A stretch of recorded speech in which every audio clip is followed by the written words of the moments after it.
So today you are going to learn 2 additional ways that you will be able to make your own natural medicine to treat like skin cuts, skin infections, skin wounds after things go sideways and you just can't run to the pharmacy anymore. Now, I've already done one video where you can use the hulls from black walnuts to make natural medicine to treat skin wounds, skin infections and stuff like that, but this is an additional way for you. So let's jump right into how you can make your own natural medicine to treat skin wounds and skin infections in a grid down situation. So from history, we have learned that back in the olden days, sometimes people would get a simple skin cut and that would end up getting infected, and they could sometimes end up dying from that simple skin cut.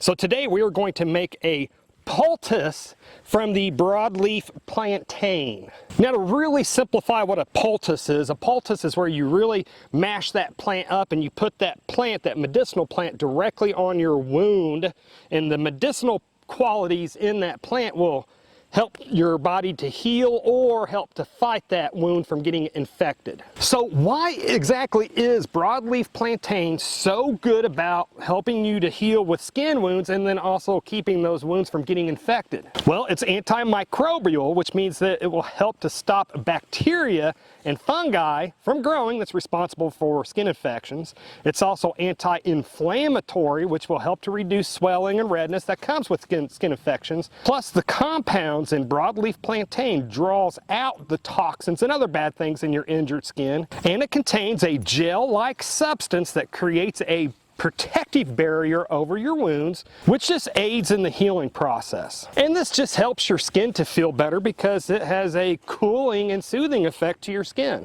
Now, to make this, I'm just going to collect some of these leaves that we're going to make the poultice out of. And the amount of these broadleaf plantain leaves that you would collect would just be dependent on how big your wound is that you need to treat. If you got a really large wound, you'll collect a whole lot of leaves. If you got just a small cut, then you just collect just a little handful. And the leaves I'm really going to go for are going to be the smaller, more green, fresher, less damaged leaves.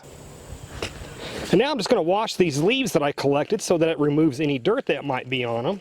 And now I'm either going to just tear these leaves up a little bit more or cut them up just so they fit inside my mortar and pestle just a little bit easier. Now I'm just going to place the leaves into my mortar and pestle here, and I'm just going to crush and macerate these leaves. What I'm really going for here is a paste-like substance, and if I need to add just a little bit of water to reach that paste-like substance, I can.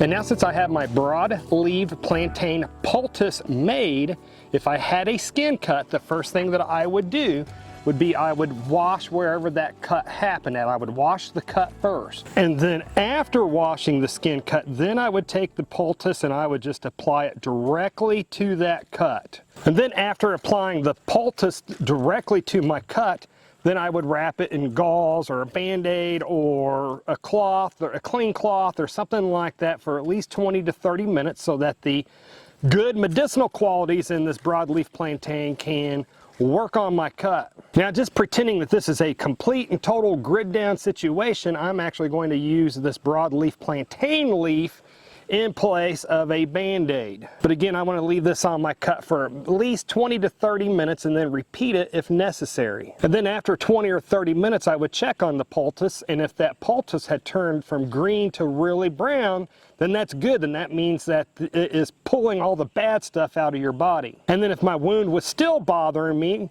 I would just go ahead and reapply the poultice again for another 20 or 30 minutes and just keep repeating this process until I really felt like it was helping my wound. All right, let's get on to the next one.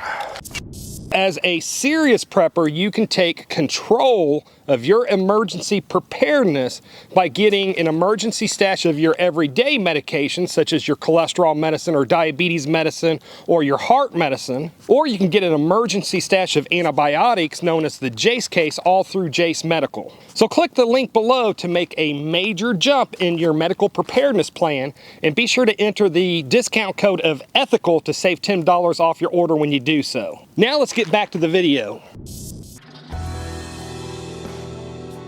So I'm going to harvest enough broadleaf plantains to fill this mason jar. Now I'm going to fill this jar up, but I'm not going to cram pack it down. I'm just going to fit it in there pretty full. And I'm especially going to go for the younger and more green and less damaged leaves. And now I'm just going to wash the leaves like normal to remove any dirt or debris. And because I got those wet when I washed them, and because water dilutes alcohol, the alcohol that we're going to make our tincture with, I have spread these out and I'm going to let them air dry for just a few minutes to get rid of that excess moisture. And now since these leaves have had a few minutes to air dry to get rid of the excess water, now I'm going to cut them up in pretty small pieces and then dump them into this mason jar. Now I'm going to put these cut up plantain leaves back into the mason jar. Now when I am using fresh leaves instead of dried leaves, I like to fill my jar up about 75% of the way full. And when you account for the airspace that's already in the jar between the leaves, I believe this jar is now going to be about 75% of the way full. And whenever I'm using fresh plant materials in my tinctures, such as fresh leaves or fresh flowers or fresh walnut hulls, I like to use a high proof vodka like 90 or 100 proof vodka. And that's because fresh plant material has a lot of moisture in it, and moisture dilutes your alcohol. Now if I were using dried leaves, I would probably use 80 proof vodka, but since I'm using these very fresh, just freshly picked leaves, I'm going to use my 100% proof vodka here, and I'm going to fill this jar to the very top rim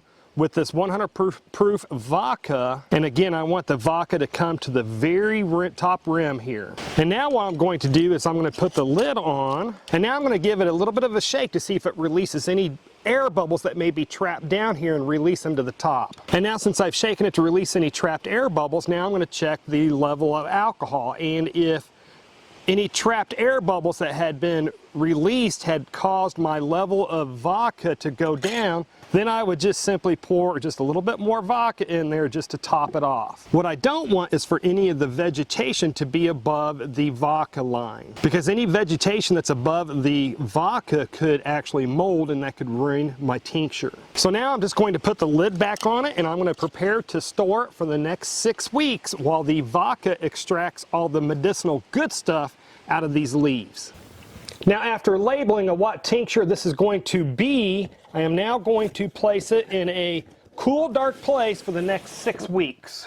And then every couple of days, every couple of days, I will take it out and give it a gentle shake and put it back into storage until it's ready.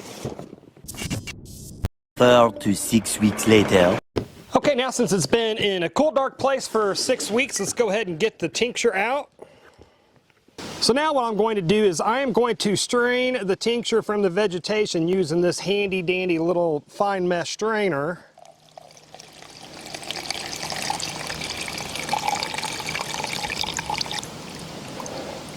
And now I'm going to pour the finished tincture into the dropper bottle.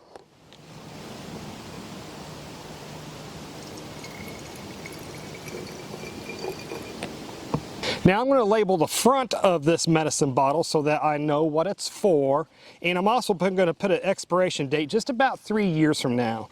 They say that tinctures can last between 3 to 5 years, or about 5 years, but so I like to err and be on the conservative side and make it expire just about 3 years from now. And then I'm also going to label the back side, everything this tincture is actually good for, because it's actually good for more than just skin cuts. And I'm also going to make sure that I have the dosage on there for skin cuts so that I know how to use it if and when that time was to come. Now as far as the dosage for this is to be applied topically to your skin cuts and cuts that are starting to get infected.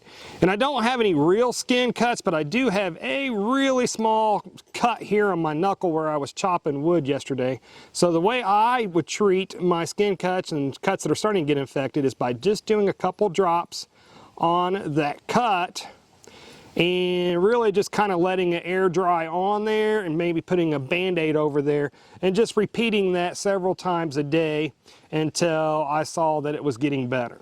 Hey folks, I am not giving medical advice in this video. I'm only showing what I would do in an emergency grid down situation. So if you try anything that you see in these videos, you're doing it at your own risk. So if you like this video where I quickly showed you step by step how to make this natural medicine, then comment down below with other elements that you would like to see natural medicines made for. Because I'm going to be doing plenty more of these types of videos. And to see more videos on how to make natural medicines for different elements, then click on the playlist that should be appearing on the screen just about now, and this playlist is going to be growing as I film more of these videos. Anyways folks, this is enough internet for me today. I do need to get back to work, and folks, if you made it this far, hey, thank you very much for watching, and I pray that you have a good night.